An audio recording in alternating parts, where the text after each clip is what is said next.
พัดลมหมุนช้าเปิดแล้วไม่แรงเป็นเพราะอะไรเรามาแก้ไขกัน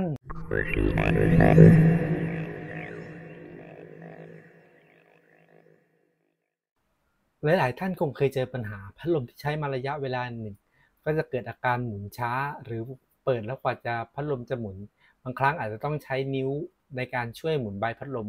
อันนี้สาเหตุหลักเกิดจากอะไรวันนี้เราจะมาดูกันนะครับสาเหตุหลักเกิดจากคาปาซิเตอร์หรือตัวเก็บประจุในพัดลมครับผมตัวเขาเรียกว่าตัวเก็บประจุสตาร์ทพัดลมตัวนี้เขาเสื่อมนะครับผมวิธีแก้ไขคือเราต้องเปลี่ยนเจ้าตัวเก็บประจุตัวนี้แล้วจะทำให้พัดลมเรา1หมุนเร็วสตาร์ทเร็วขึ้นแล้วก็2มีแรงในการหมุนมากขึ้นเราจะมาดูวิธีการแก้ไขกันนะครับอันนี้ไม่ยากครับผมขั้นแรกก็คือเราจะต้องถอดในส่วนของไอ้เจ้าตัวแกนตัวนี้ออกก่อนแกนเขาเรียกว่าแกน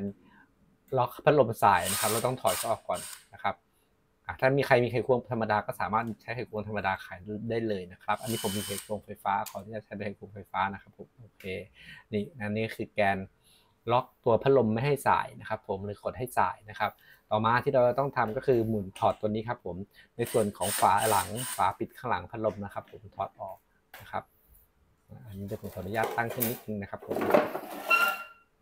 โอเคพัดลมตัวนี้ผมใช้มาเป็น10 ปีแล้วครับค่อนข้างเก่าแล้วฝาไอตัว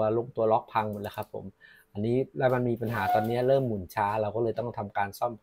มเขานะครับนี่เราต้องขายตัวนี้ออกนะครับน็อตตัวนี้ครับผมไอ้เจ้าสว่านที่ผมใช้ตัวนี้ไม่ใช่เขาเรียกไขควงตัวนี้จะเป็นของยี่ห้อเดวอลนะครับผมค่อนข้างโอเคเลยใช้แล้วถูกใจมากนี่ครับตัวนี้อย่าลืมนะครับก่อนทำงานไฟฟ้าทุกครั้งต้องถอดในส่วนต้องถอดปลั๊กไฟออกก่อนนะครับถ้าปลั๊กมันมีปลั๊กหรือถ้าเป็นแบบสวิตช์ก็ต้องปิดสวิตช์ให้เรียบร้อยก่อนนะครับผมอันนี้ผมถอดปลั๊กเรียบร้อยแล้วนะครับโอเคนี่แหละครับคือหน้าตาของเจ้าตัวเก็บประจุหรือคาปาซิเตอร์ตัวเก็บประจุสตาร์ทพัดลมนะครับตัวนี้หน้าตาเป็นดำๆอย่างนี้ครับเราก็ถอดเขาออกมานะครับโอเคถอดเขาออกมานะครับตัวนี้ที่ผมสั่งตัวเนี้ยวิธีการดูค่าเดี๋ยวผมจะให้ดูในส่วนของการดูค่าเขานิดนึงว่าเวลาเราสั่งซื้อเราต้องสังเกตค่าจากตัวไหนในการสั่งซื้อนะครับเพราะว่าค่อนข้างมีอยู่หลายค่าความจุตั้งแต่ 0.8 ไมโครฟาราดจนถึง 25 ไมโครฟาราดยิ่งตัวในส่วนของตัวไมโครฟาราดหรือตัว UF นะครับผมยิ่งเยอะยิ่งราคาสูงนะครับตัวนี้ผมซื้อมาในราคา14 บาทสังเกตตรงตัวอักษรแดงๆที่ผมวงไว้นะครับตัวนี้คือตัวที่เราต้องไปหาซื้อให้ถูกต้องตามค่าของพัดลมเดิมของเรานะครับอันนี้คือเจ้าตัวที่ผมซื้อมานะครับผมสังเกตว่าในส่วนของไมโครฟาราดจะเท่ากันแต่ในส่วนของโวลต์จะไม่เท่ากันนะครับผมตัว V นะครับเดี๋ยวผมลองเปรียบเทียบรูปให้ดูนะครับโดยเจ้าตัวเดิมจะเป็น400 VAC นะครับส่วนตัวใหม่จะเป็น450 VAC ก็คือสามารถรับกระแสไฟฟ้าได้สูงสุด400โวลต์สำหรับเจ้าตัวเก่าและตัวใหม่อยู่ที่450โวลต์นะครับผมสำหรับการใช้งานเนื่องจากเจ้าตัวใหม่ที่ผมสั่งซื้อมาจะไม่ได้เป็นแบบจุ๊บล็อกนะครับผมเราจะต้องทำการปอกสายไฟนะครับผมแล้วก็นำไปเชื่อมต่อกับสายไฟเส้นเดิมของเจ้าพัดลมนะของเรานะครับผมนี่นะครับผมแล้วก็วิธีการดูก็คือให้เราสังเกตที่ตัวอักษรครับตัวหนังสือที่ตั้งขึ้นนะครับผมให้เราต่อสายไฟในลักษณะเดิมก็คือเพราะเนื่องจากที่ผมซื้อมาเนี่ยเขาไม่ได้แยกสีแดงสีดำสังเกตนะครับจะเป็นสีแดงทั้ง2เส้นเลยนั้นเราก็ต้องเทียบโดยการดูที่ตัวหนังสือครับตัวหนังสือที่ตั้งขึ้นนะครับผมแล้วก็คือนี่อันนี้ก็คือข้างสีแดงนะครับผมโอเคเดี๋ยวเราก็ดำเนินการในการตัดสายไฟแล้วก็ต่อนะครับเข้าไปที่เจ้าตัวสายเส้นเดิมนะครับผมแล้วก็ตัดสายตัดให้เหลือพื้นที่พอสมควรนะครับเพราะว่ามันจะได้สามารถที่จะได้ต่อได้ง่ายขึ้นนะครับถ้าใครมีคัตเตอร์ก็ใช้คัตเตอร์ปอกได้เลยนะครับแต่พอดีผมมีเครื่องมือในช่วยบริการปอกสายไฟนะครับอาจจะค่อนข้างสะดวกขึ้นนะครับส่วนอุปกรณ์อะไรพวกนี้ที่ผมเอามานำมาใช้ในวันนี้เนี่ยผมก็จะใส่ลิงก์ไว้ด้านล่างเผื่อท่านใดสนใจลองเข้าไปดูอุปกรณ์นะครับผมไม่มีจำหน่ายนะก็คือใช้แล้วถูกใจก็เอามาลิงก์มาแปะไว้ให้นะครับวิธีการพันสายไฟก็มีหลายวิธีนะครับผมเดี๋ยวผมจะลองสาธิตให้ดูนะครับสัก2วิธีที่นิยมใช้กันโดยทั่วไปนะครับผมวิธีแรกก็จะเป็นการพันแบบปกตินะครับโดยทั่วไปอันนี้คืออย่างแรกคือเราต้องทำให้สายไฟครับเนื่องจากเขามีสายย่อยๆอยู่ข้างในหลายเส้นนะครับเราต้องพันเห บิดไปทางเดียวกันเพื่อให้เขาตีเกลียวนะครับเพื่อให้เขารวมเป็นเส้นเดียวกันไม่แตกออกมาจากกันนะครับอันนี้ก็คือท่อหดที่ใช้ในการ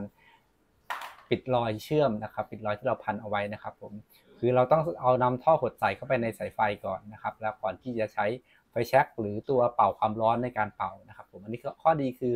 มันจะเป็นตัวฉนวนการไฟฟ้าด้วยในตัวนะครับอันนี้ก็คือวิธีการแรกคือจับสายไฟ2อันชนกันแล้วเราก็หมุนอย่างเงี้ยครับอันนี้ก็คือการเชื่อมต่อแบบแรกแบบง่ายนะข้อดีคือง่ายข้อ2คือเร็วนะครับแต่ข้อเสียก็คือว่ามันจะมีปุ่มปูดๆออกมานะครับเวลาเราพับเข้าไปเนี่ยมันก็จะเป็นปุ่มที่โผล่ออกมาเพราะฉะนั้นวิธีนี้ไม่แนะนำครับสำหรับการใช้ท่อหดนะครับแนะนำเป็นวิธีนี้นะครับมีการเอาสายไฟมาชนกันลักษณะนี้นะครับแล้วเราก็พัน2ฝั่งสวนกันคนละทางนะครับผมอันนี้มาทางข้างล่างนะครับผมม้วนมาข้างล่างนะครับผมและอีกอันนึงก็ม้วนไปข้างบนนะครับจากข้างบนลงไปข้างล่างนะครับสายไฟสวนกัน2เส้นนะครับผมซึ่งวิธีนี้ก็จะเพิ่มความแน่นให้กับจุดเชื่อมต่อของเราด้วยนะครับบางท่านอาจจะใช้การเลื่อนท่อหดไปปิดแล้วก็ใช้ไฟลนได้เลยนะครับแต่ตัวเนี้ยเดี๋ยวผมจะเพิ่มความแน่นให้เขาอีกนิดนึงโดยการใช้ตัวแบตเตอรี่เข้ามาช่วยนะครับช่วยแบตเตอรี่ตรงจุดเชื่อมต่อของเราเพื่อให้ตัวเขาแข็งแรงขึ้นนะครับผมโดยในส่วนของปลายตะกั่วแบตเตอรี่ผมได้เอาไปจิ้มไอ้เจ้าพลั๊กที่ใช้สำหรับทำความสะอาดจุดเชื่อมต่อนะครับผมเรียบร้อยแล้วตัวนี้เราก็เอาในส่วนของหัวแรงความร้อนนะครับมาแบตเตอรี่ได้เลยนะครับแล้วเราค่อยๆทำนะครับตัวนี้พยายามอย่าให้เจ้าตัวจุดเชื่อมต่อของเราเนี่ยมันปูดออกมานะครับเพราะเดี๋ยว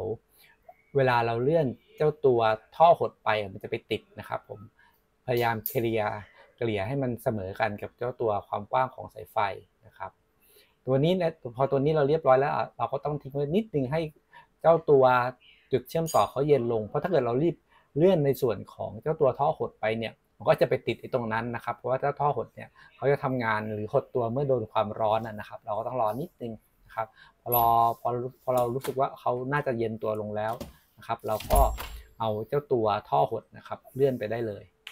พอเลื่อนไปปุ๊บเนี่ยเราก็ใช้ในส่วนของไฟแช็กกลนนะครับโอเคอันนี้เราคิดว่าเรียบร้อยแล้วเราก็เลื่อนไปนะครับเลื่อนไปให้พ้นนะครับผมเนี่ยแนวเชื่อมแล้วก็ใช้ไฟแช็กลนนะครับ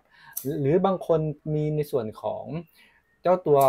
ตัวเป่าความร้อนนะครับใช้ตัวนั้นก็ได้ผมใช้ไฟแช็กง่ายสุดและเร็วด้วยนะครับไม่ต้องเสียบปลั๊กไม่ต้องอะไรวุ่นวายนะครับโอเคและส่วนในด้านนี้เราก็เหมือนกันนะครับเนื่องจากสายไฟเขาเป็นสายไฟเส้นเล็กๆหลายๆเส้นนะครับเราต้องตีเกลียวให้เขาด้วยนะครับแล้วก็ตัดนะครับอีกเส้นหนึ่งที่เหลือนะครับแล้วก็ทำการปอกสายไฟเหมือนเมื่อสักครู่นี้นะครับต่อแล้วก็ใช้ตัวปอกถ้ามีตัวปอกก็จะง่ายขึ้นนะครับก็จะทำงานให้เราทำงานเกี่ยวกับไฟฟ้าได้เร็วขึ้นเหมือนเดิมเพราะตีเกลียวเขาเพื่อให้มันรวมอยู่เป็นก้อนเดียวนะครับผมแล้วก็ใช้วิธีการเช่นเดิมนะครับพันฝั่งหนึ่งลงข้างล่างนะครับผมฝั่งหนึ่งลงข้างบนให้มันทับกันนะครับผมโอเคนะครับแล้วก็พันข้างอันหนึ่งลงข้างล่างอันหนึ่งขึ้นข้างบนนะครับผมแล้วก็อันนี้เราไม่ได้ใส่ในส่วนของสังเกตไหมครับเราไม่ได้ใส่ในส่วนของตัวท่อเข้าไปก่อนนะครับนี่ผมมาใช้วิธีการพันเทปพันสายไฟมาพันให้ดูนะครับว่าตัวเนี้ยเวลาถ้าใช้เทปพันสายไฟจะเป็นยังไงนะครับอันนี้สองเส้นเราต่อคนละวิธีการกันเมื่อพันเสร็จเราก็ทำการเหมือนเดิมครับเชื่อมต่อเจ้าจุดที่เราพันเอาไว้นะครับโดยการใช้ตะกั่วแบตเตอรี่นะครับผมกับในส่วนของเจ้าตัวหัวแรงแบตเตอรี่นะครับเข้าไปจี้ตรงจุดที่เราได้ทำการพันเอาไว้พันสายไฟเอาไว้เรียบร้อยแล้วนะครับตัวนี้ก็ควันที่เห็นเนี่ยอย่าพยายามไปสูดดมนะครับตัวนี้ค่อนข้างมีอันตรายเพราะมันเป็นการหลอมละลายของตะกั่วครับ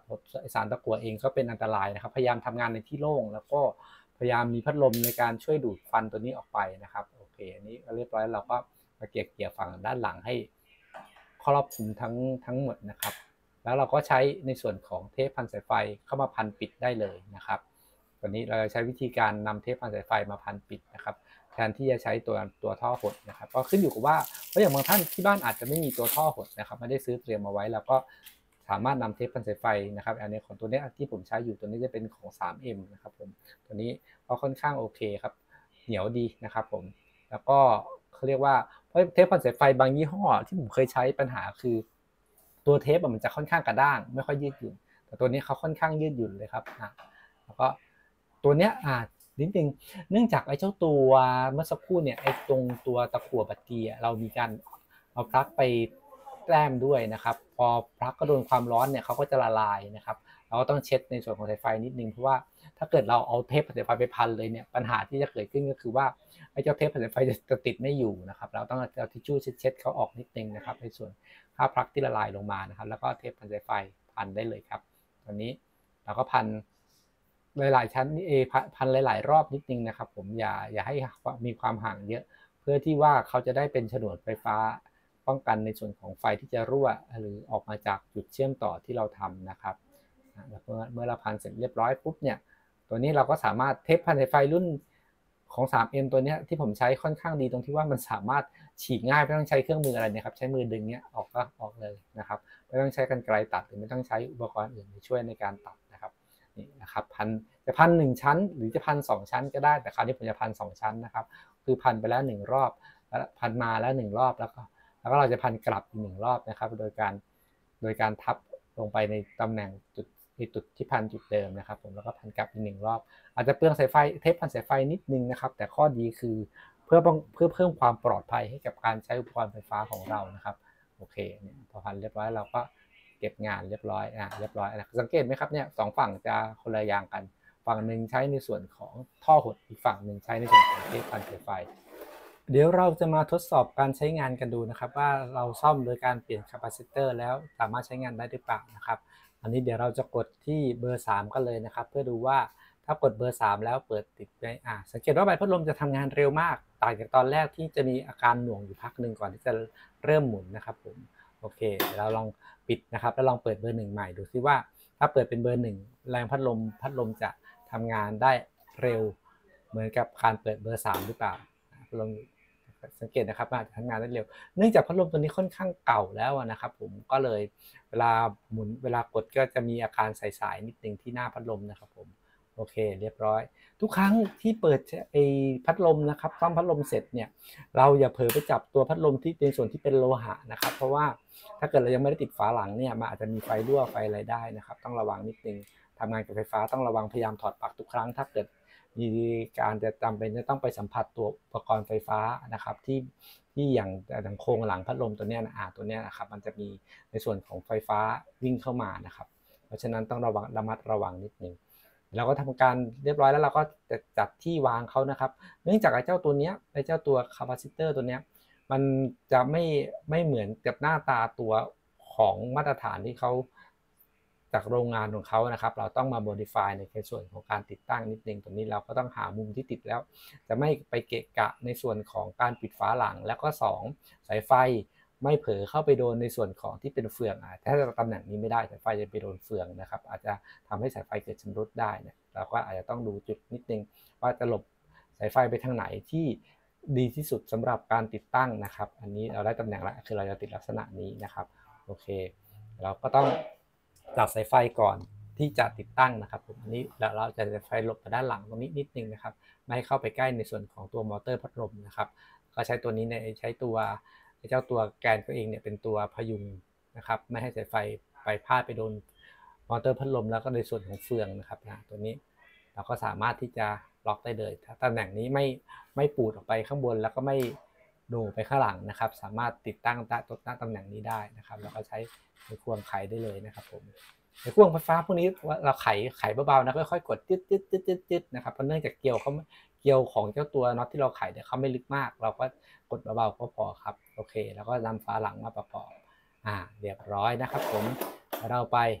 ดูตอนเสร็จสิ้นกันเลยเรียบร้อยครับประกอบเรียบร้อยแล้วโอเคตอนนี้พัดลมของเราก็สามารถกลับมาใช้งานได้ตามปกตินะครับกดปุ๊บพัดลมแรงปั๊บแล้วก็แรงลมที่ออกมาจะแรงกว่าตอนแรกก่อนการที่เราเปลี่ยนคาปาซิเตอร์นะครับตัวนี้ในส่วนของพัดลมตัวนี้ใช้มาเป็น10 ปีนะครับก็จะมีการต่อสายไฟอย่างที่เห็นในวิดีโอนะครับยังไงก็ขอบคุณนะครับที่แวะเข้ามารับชมอย่าลืมกดไลค์กด Subscribe เป็นกำลังใจให้ผมด้วยนะครับแล้วพบกันใหม่ในคลิปวิดีโอหน้าสำหรับวันนี้ผมขอลาไปก่อนลาไปพร้อมกับพัดลมฮาตาลิตัวนี้สวัสดีครับ